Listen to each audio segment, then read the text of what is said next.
Hello Pisces, welcome to 5th House Divination. My name is Kirsty and today we're doing your options reading for April 2021. This reading looks at a situation coming towards you where you may be faced with a decision, a choice between two options. So by understanding how each of the choices may play out, obviously that will give you a little bit of extra information on which for you to base your decision, so that you can kind of get to where it is that ultimately you want to go. Readings are general, so please do just take what resonates, and if you know your other moon or rising signs, then obviously check those out. If you feel so inclined, there may be something there also for you. So Pisces, the energy that's coming in for you in April is we see that there is a new opportunity. We have the Ace of Pentacles. So this is awesome. So this is something in the real world. This is something practical, tangible.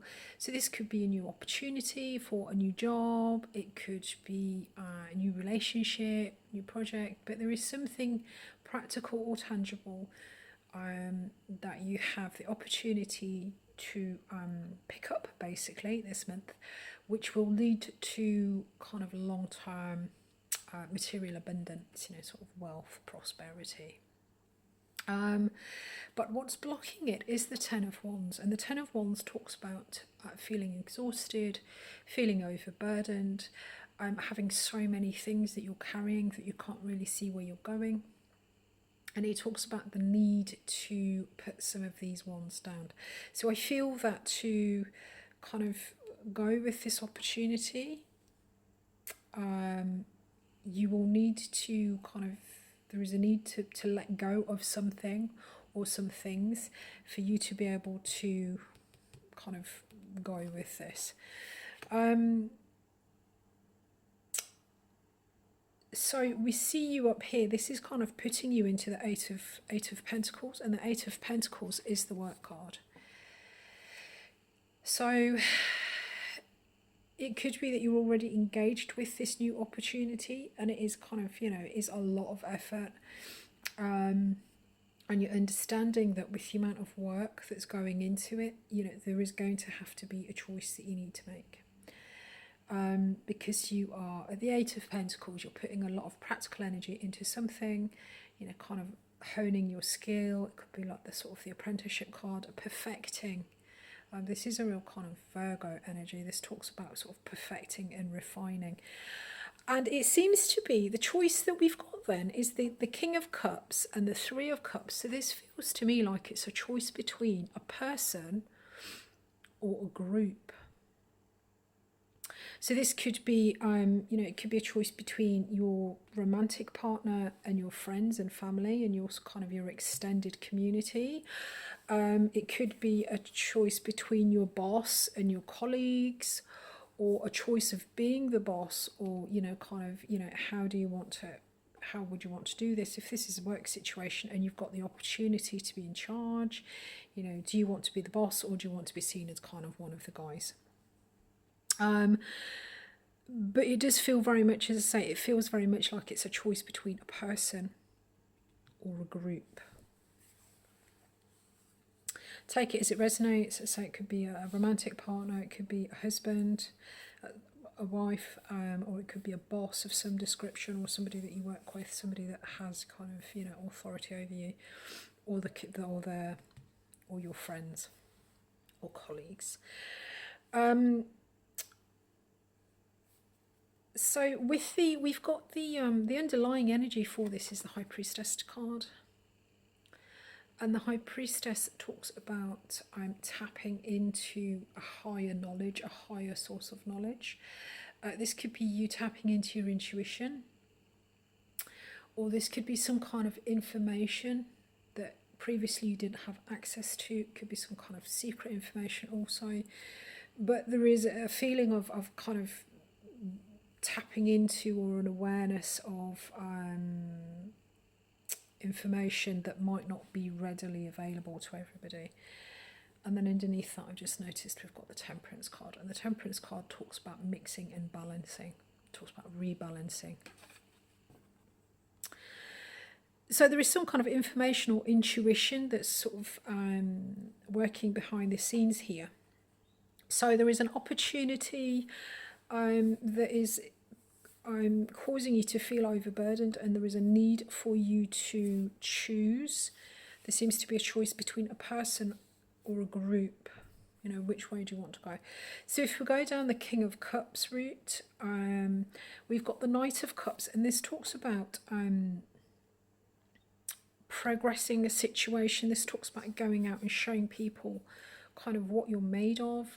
This could be a romantic offer of some description, possibly. But the Knight of Cups, he goes out, he's quite sort of idealistic, quite dreamy, quite intuitive. And he goes out and he offers his cup to people. And he says, you know, this is what I value, this is what I love, this is what's in my heart. You know, can you match it? Would you like my cup? So by going down this, you know, with this King of Cups, there is an opportunity to progress a situation that's sort of emotionally sort of satisfying for you. Possibly the ability or the opportunity to go out and show, you know, people kind of what you're made of. With the Three of Cups, this talks about engaging or participating in a kind of a group dynamic. The Three of Cups is our community, our friends, our you know, people that we associate with in groups. It can talk about going out and sort of celebrating and drinking and having fun. For some of you, I mean, this could also be the romantically speaking, this could also be like a kind of a third party situation. So it could be, you know, a kind of a choice between a kind of a romantic spouse and, you know, making that relationship a little bit bigger by adding someone else to the dynamic, possibly. I'm not saying, you know, it's not necessarily a cheating card. This is just a kind of a group. It's like a group affection, really. If this is a work situation, you know, it's just talking about really kind of mucking in and you know, kind of being in and around your colleagues. But this is going to put you into an energy of the Seven of Wands, and the Seven of Wands is quite a defensive energy. You know, it can talk about defending what's been hard won. It can talk about kind of defending your victories, or it can also talk about picking your priorities and prioritization. So there is some kind of sort of understanding and kind of slimming down here of what you spend your energies on, where you know, kind of what you defend and what you prioritize here. It could be that if, sort of by engaging with this group, you know, there is an element of needing to defend yourself, and as I say, picking priorities. So going back to the King of Cups then, there's been this opportunity to sort of expand emotionally, what emotionally resonates with us. But then the outcome of this is the Nine of Wands. And the Nine of Wands talks about really kind of going through the mill. This is, you know, kind of, this is the one before the Ten of Wands, and the Nine of Wands is the wounded warrior. You know, you've really had to put a lot of effort, a lot of energy into it. You're a bit kind of battle scarred, you're worn out. You're thinking, you know, when is this going to end? have I got the energy, have I got the capacity to kind of push through to the end? So I think whatever this process is, it's going to need a lot of energy, a lot of effort with it. It's going to be quite wearing, and it's clarified by the Ten of Wands, which we see here.